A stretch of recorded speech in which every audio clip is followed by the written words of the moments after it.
देव नदी माँ गंगा की उत्पत्ति की कहानी। माँ गंगा की उत्पत्ति की कहानी बहुत रोचक और प्रेरणादायी है। यह बात उस समय की है जब श्री हरि विष्णु ने देव माता अदिति के पुत्र के रूप में अपना 52 अवतार लिया था। उस समय धरती और स्वर्गलोक के अधिपति दैत्यराज बलि थे।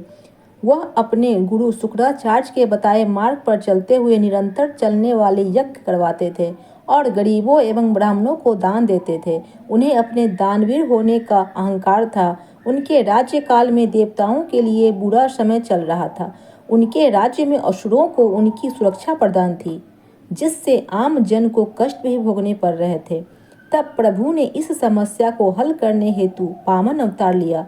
वामन देव का बलि के दरबार में आगमन।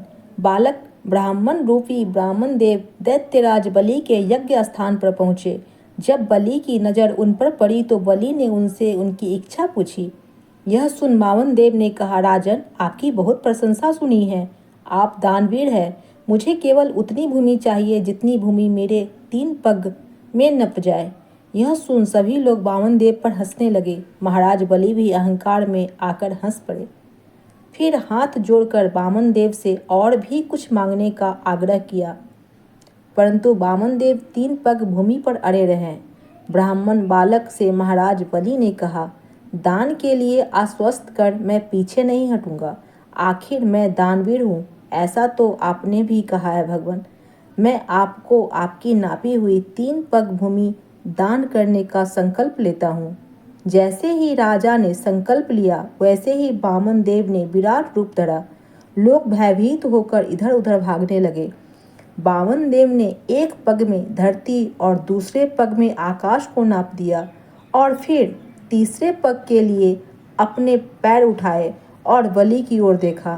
तभी बलि ने हाथ जोड़कर अपने घुटनों पर बैठकर कहा, हे प्रभु, तीसरे पग में आप मुझे नाप ले और मुझ पर भी स्वामित्व स्थापित कर ले।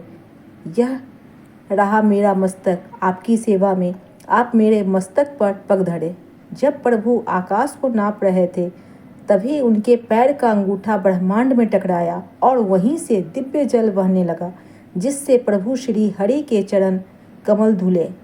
वो दिव्य जल की धारा जैसे ही प्रभु के चरण धोकर नीचे की ओर गिरा, तभी ब्रह्मा जी ने उस जल की धारा को अपने कमंडल में धारण कर लिया और यही जल धारा ब्रह्मा जी की पुत्री गंगा कहलाई। ये जलधारा श्री हरि विष्णु के पैर यानी पद से टकराकर निकली, इसलिए देवी गंगा को विष्णुपदी भी कहते हैं।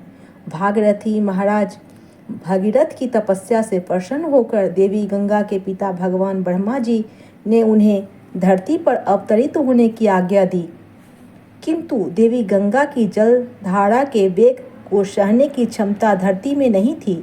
इसलिए कैलाशपति प्रभु शिव ने उन्हें अपने जटा में धारण किया और इसलिए देवाधिदेव महादेव को गंगाधर भी कहते हैं।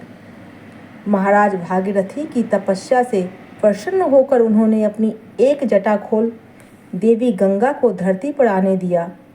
माता गंगा ने धरती पर आकर भागीरथी के पूर्वजों को मुक्ति दी और माता गंगा की सकारात्मक ऊर्जा से पूर्ण अमृत तुल्य जलधारा मनुष्यों के लिए कल्याणमयी सिद्ध हुई।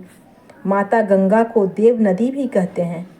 जय श्री कृष्णा। पोस्ट पसंद आई है तो लाइक, सब्सक्राइब और कमेंट अवश्य करें। धन्यवाद।